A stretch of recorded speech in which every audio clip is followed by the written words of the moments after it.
جو سر پہ رکھنے کو مل جائے نال پاک حضور تو پھر کہیں گے کہ ہاں تاجدار ہم بھی۔ سب سے پہلے میں آپ تمامی حضرات کو دل کی گہرائی سے مبارکبادی پیش کرتا ہوں کہ آج کی شب نور ہے، اور اس شب نور میں آپ تمامی حضرات ہر سال کی طرح ان سال بھی جشن عید میلاد النبی صلی اللہ علیہ وسلم منعقد کر کے اپنے آپ کو مستفیض کر رہے ہیں۔ رب قدیر کی بارگاہ میں دعا کرتا ہوں کہ رب تبارک و تعالی اس محفل باعظمت کو اپنی بارگاہ میں قبول فرمائے، آمین ثم آمین۔ علماء کرام و شورا اسلام اسٹیج پر موجود ہیں۔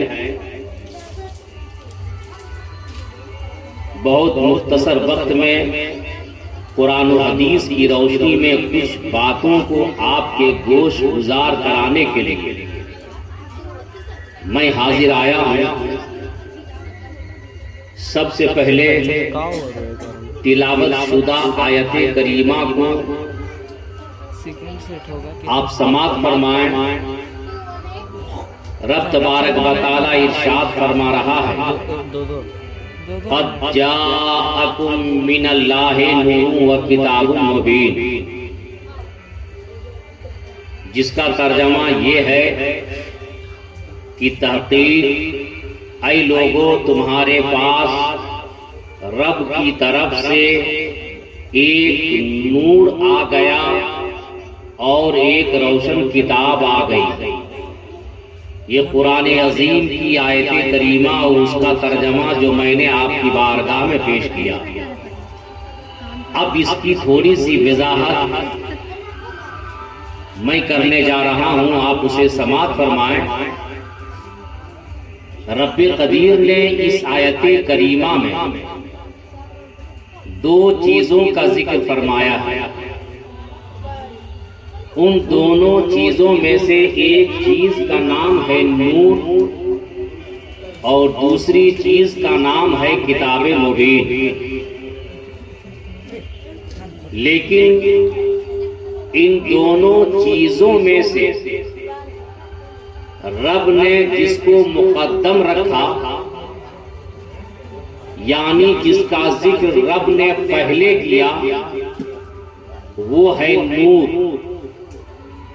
اور ان دونوں میں جس چیز کو رب نے مؤخر کیا، جس کا ذکر بعد میں کیا، اس چیز کا نام ہے کتاب مبین۔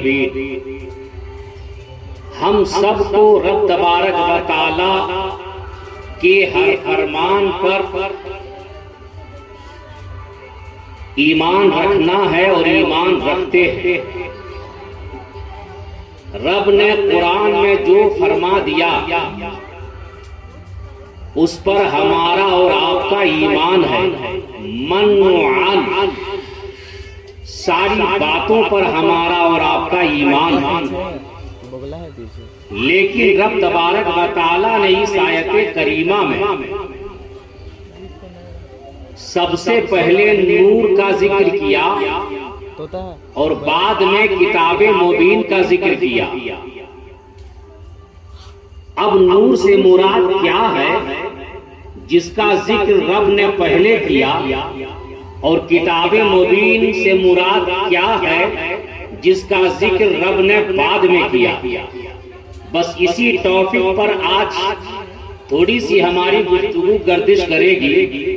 آپ سب توجہ دیں اور توجہ کے ساتھ سماعت فرمائیں۔ رب قدیر نے پہلے نور کا ذکر کیا، قد جاءکم من اللہ نور، بعد میں کتاب مبین کا ذکر کیا، قد جاءکم من اللہ نور و کتاب مبین.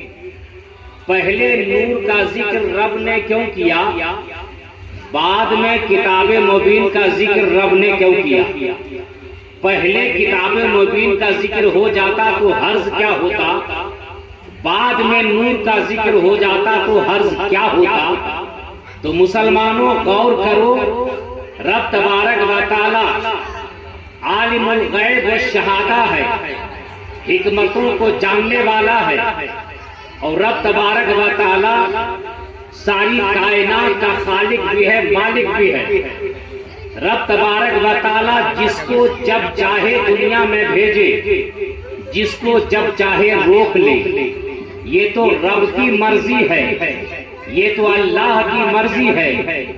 جس کو دنیا میں جب بھیجنا ہوتا ہے یہ رب کی مرضی ہوتی ہے، اور جب دنیا سے اٹھانا ہوتا ہے یہ رب کی مرضی ہوتی ہے.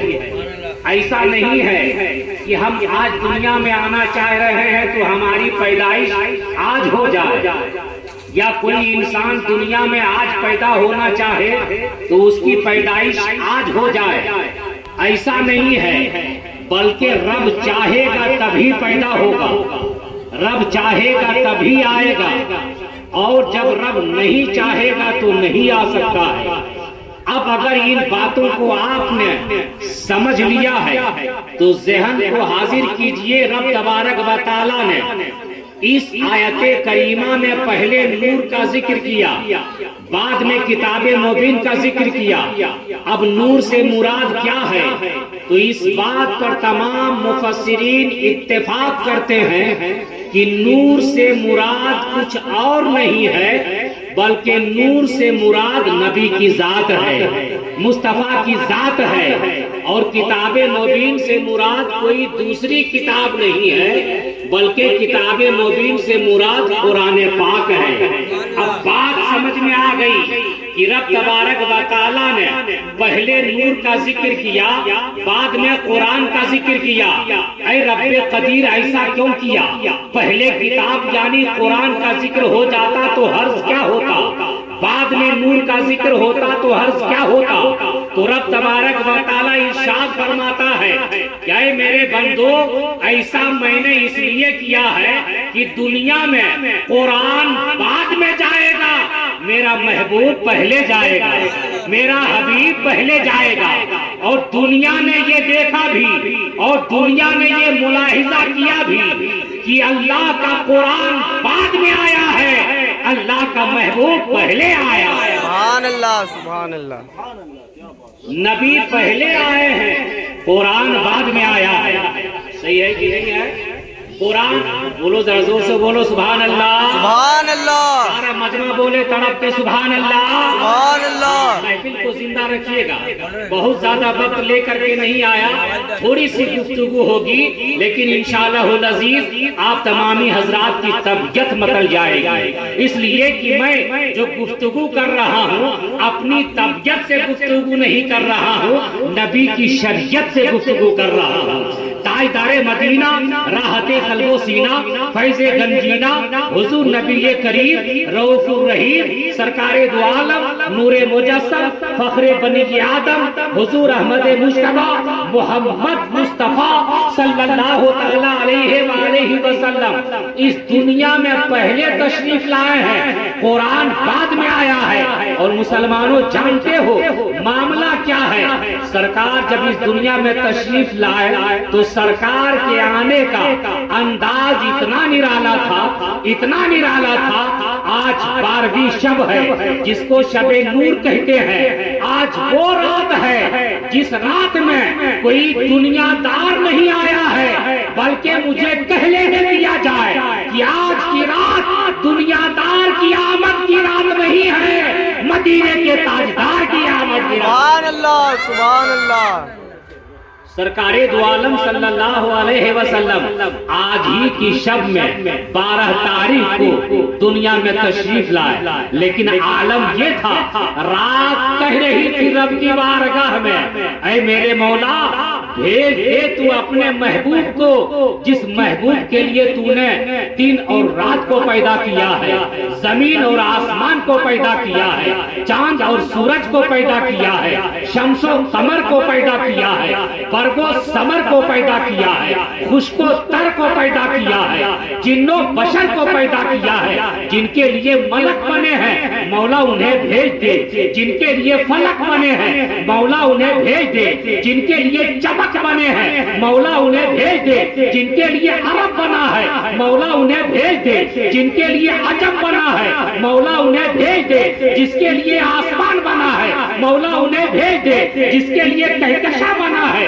مولا انہیں بھیج دے، جس کے لیے آبشار بنا ہے مولا انہیں بھیج دے، جن کے لیے کوثر بنا ہے مولا انہیں بھیج دے، جن کے لیے باغ و بہار بنا ہے مولا انہیں بھیج دے، جن کے لیے لیل و نہار بنا ہے مولا انہیں بھیج دے، ساری کائنات تمنا کر رہی تھی مولا انہیں بھیج دے، سکتی کلیاں بھی رب کی بارگاہ میں دعائیں کر رہی تھی مولا انہیں بھیج دے، وہ بچیاں جو زندہ دفن کی جا رہی تھی وہ بچیاں بھی رب کی بارگاہ میں دعائیں کر رہی تھی مولا بھیج دے اس رحمت والے رسول کو، جو رحمت والا رسول آ کر زندہ ہونے والے دفن ہونے والے بچیوں کو بچا لے مولا بھیج دے اس رسول کو۔ ساری دنیا تمنائیں کر رہی تھی، عالم تو یہ ہے بیوائیں بھی تمنا کر رہی تھی، بے سہارا بھی تمنا کر رہا تھا، بے چارہ بھی تمنا کر رہا تھا، غریب بھی تمنا کر رہا تھا، یتیم بھی تمنا کر رہا تھا۔ عالم تو یہ ہے کہ ساری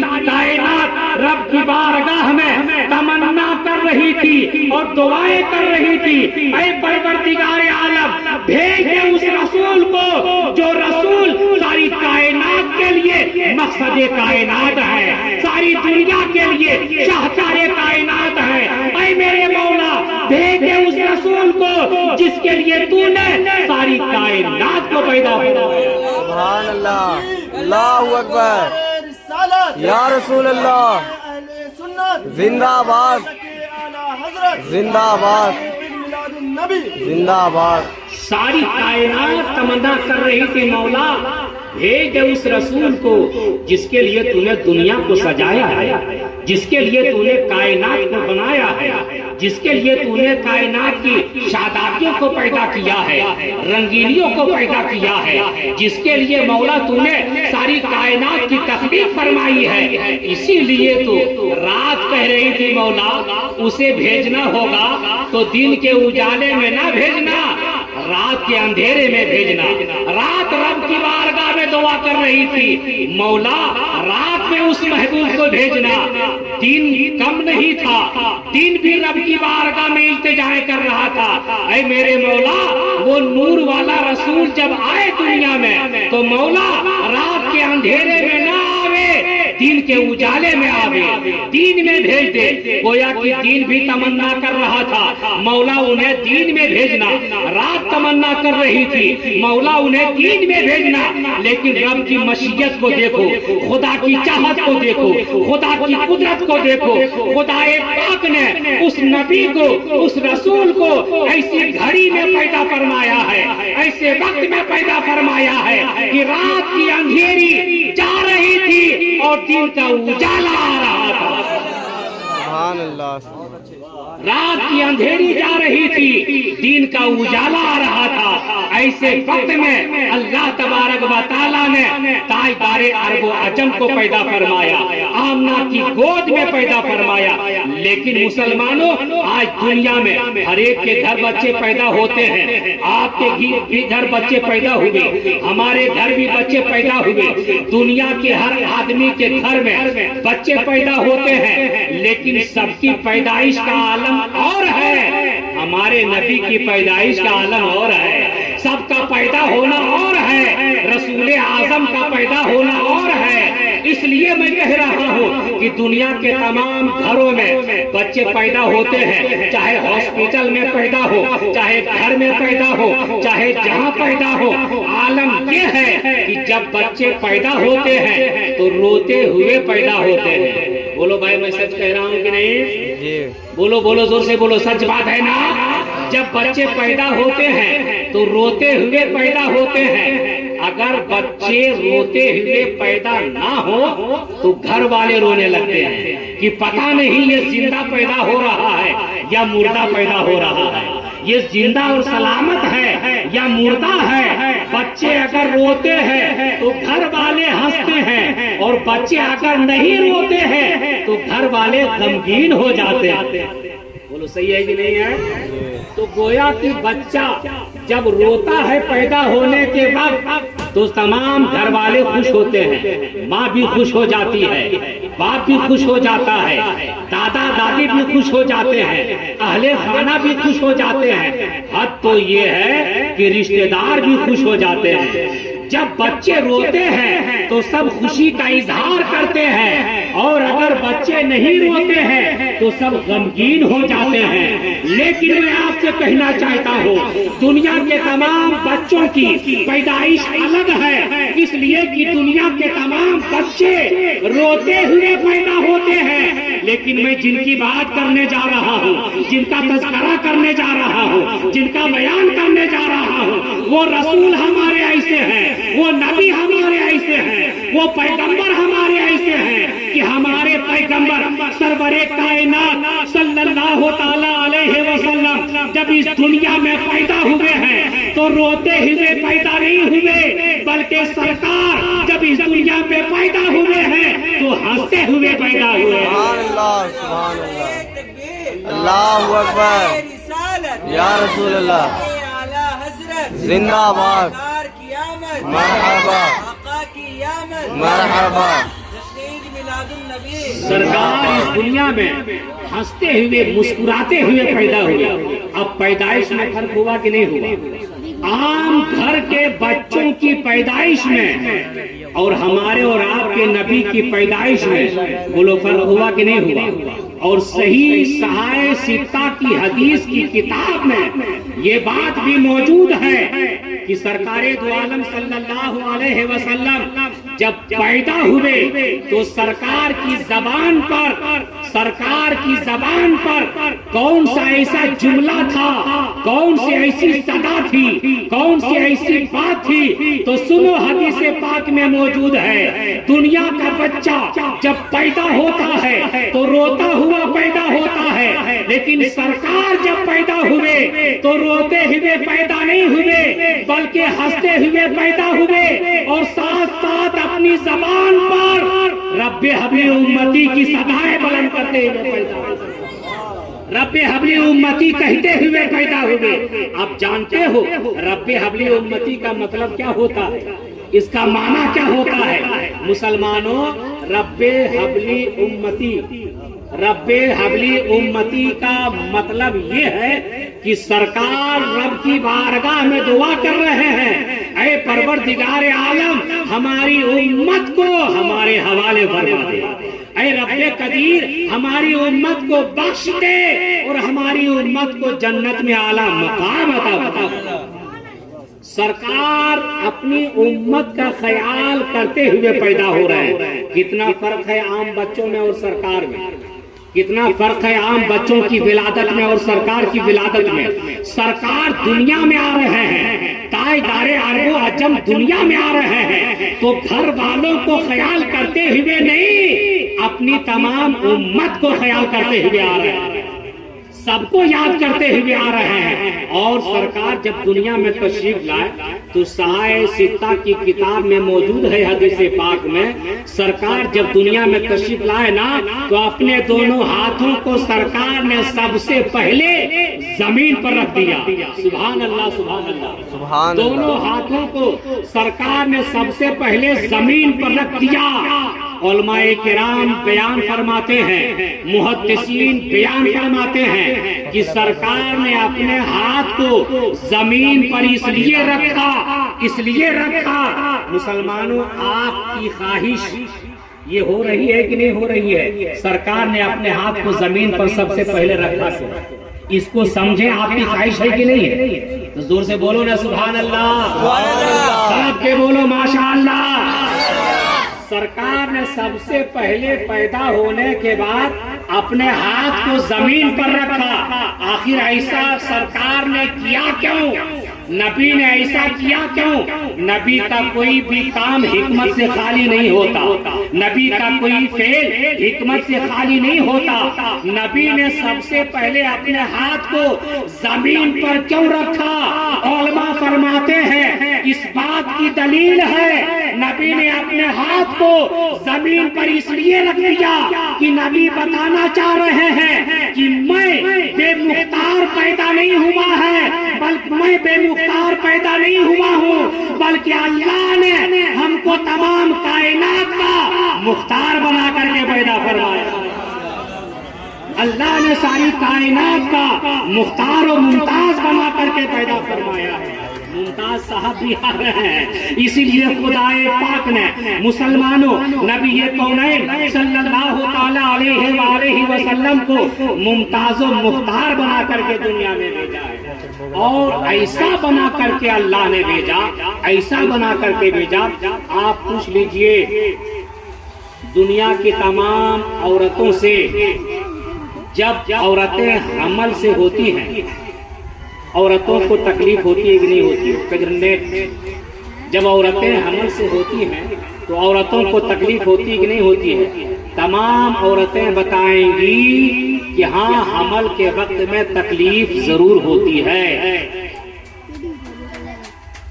اٹھنے میں تکلیف، بیٹھنے میں تکلیف، چلنے میں تکلیف، سونے میں تکلیف، ہر معاملے میں تکلیف ہوتی ہے. دنیا کی تمام عورتوں کو ہمیشہ جب حمل سے ہوتی ہے تو تکلیف ہوتی ہے. لیکن پوچھ لو دنیا کی اس عورت کو جس عورت کا نام حضرت آمنہ ہے، حضرت آمنہ رضی اللہ تعالی عنہا سے پوچھ لو اے آمنہ دنیا کی تمام عورتوں کو جب حمل سے ہوتی ہے تو تکلیف ہوتی ہے. اے آمنہ یہ بتا کیا تو حمل کے وقت میں تکلیف محسوس کر رہی تھی یا نہیں؟ تجھے تکلیف ہو رہی تھی یا نہیں؟ تو مسلمانوں حضرت آمنہ رضی اللہ تعالیٰ عنہا سے پوچھو گے تو آج بھی جواب ملے گا. حضرت آمنہ ارشاد فرماتی ہے کہ اے لوگوں جب میرا بیٹا میری شکم میں موجود تھا، میرے پیٹ میں موجود تھا تو مجھے کبھی بھی تکلیف نہیں ہوئی، کبھی بھی مجھے دکھ نہیں ہوا. اور تکلیف ہوتی بھی کیسے؟ جو مٹی کا بنا ہوتا ہے اس کو تکلیف ہوتی ہے. نبی کونین صلی اللہ علیہ وآلہ وسلم مٹی سے تو نہیں بنے بلکہ نبی اللہ کے نور سے بنے.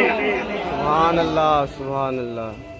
نبی تو خدا کے نور سے بنے ہیں. اور نور جو ہوتا ہے وہ وزنی ہوتا ہے کیا؟ دنیا کی تمام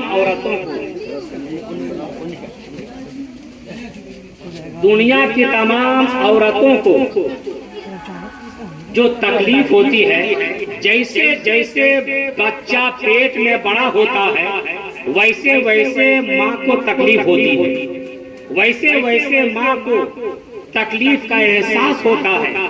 لیکن سرکار دو عالم صلی اللہ علیہ وسلم کی ماں سے پوچھ لو، سرکار کی ماں فرماتی ہے مجھے کچھ بھی تکلیف نہیں ہوئی، اس لیے میرا بیٹا جب پیٹ میں تھا میں سوتی تھی تو تکلیف محسوس نہیں کرتی، میں چلتی تھی تو تکلیف محسوس نہیں کرتی، میں اٹھتی تھی تو تکلیف محسوس نہیں کرتی، میں بیٹھتی تھی تو تکلیف محسوس نہیں کرتی، میں چلتی تھی تو تکلیف محسوس نہیں کرتی. کیوں؟ اس لیے کہ اللہ نے نبی کو نور بنا کر کے بھیجا تھا. اسی لیے تو قرآن نے بھی اعلان کر دیا قد جاءکم من اللہ نور، تحقیق کہ تمہارے پاس رب کی طرف سے ایک نور آ گیا ہے. اور جو نور ہوتا ہے لائٹ ہوتی ہے، لائٹ وزنی نہیں ہوتا. آپ ایک بلب کو اٹھائیے، بلب کتنا وزنی ہوتا ہے؟ بلب کا وزن بہت معمولی سا ہوتا ہے کہ نہیں ہوتا؟ بلب جل رہا ہو آپ اسے اٹھائیے اور ہاتھ میں لیجئے، معمولی سا اس کا وزن ہوتا ہے. کیوں؟ اس لیے کہ وہ نور ہے. اے مسلمانوں جب دنیا کے نور کا یہ عالم ہے، تو رب کے نور کا کیا عالم ہوگا، مصطفیٰ جان رحمت کا کیا عالم ہوگا، شمع بزم ہدایت کا کیا عالم ہوگا۔ اسی لیے حضرت آمنہ فرماتی ہے مجھے کوئی تکلیف نہیں ہوئی، اور جب سرکار دنیا میں تشریف لے آئے تو سرکار کی بارگاہ میں ہدیہ صلاۃ و سلام پیش کرنے کے لیے اللہ تبارک و تعالیٰ نے ارشاد فرمایا، اے جبریل آمی، اے جبریل آمی، جنت سے 3 جھنڈے لے لو اور 3 جھنڈوں کو لے کر 70,000 فرشتوں کے ساتھ آج مکہ المکرمہ کی وادی میں اتر جا، اور اترنے کے بعد اس گھر میں چلا جا جہاں پہ آج میرا محبوب دنیا میں جا رہا ہے، میرا حبیب دنیا میں جا رہا ہے۔ حضرت آمنہ کے گھر چلا جا۔ جبریل آمی نے کہا، اے پروردگار عالم، ٹھیک ہے 70,000 فرشتوں کو لے کر آج میں دنیا میں جا رہا ہوں، لیکن 3 جھنڈوں کو لے کر یہ جانے کی کیا بات ہے؟ اللہ نے ارشاد فرمایا، اے جبریل 3 جھنڈوں کو لے لو، ایک جھنڈا خانہ کعبہ کے اوپر گاڑ دینا، دوسرا جھنڈا بیت المقدس کے اوپر گاڑ دینا، اور تیسرا جھنڈا حضرت آمنہ کے گھر کے اوپر گاڑ دینا۔ اللہ تبارک و تعالیٰ نے 3 جھنڈوں کو نصب کروایا، ایک بیت المقدس میں، ایک خانہ کعبہ میں، ایک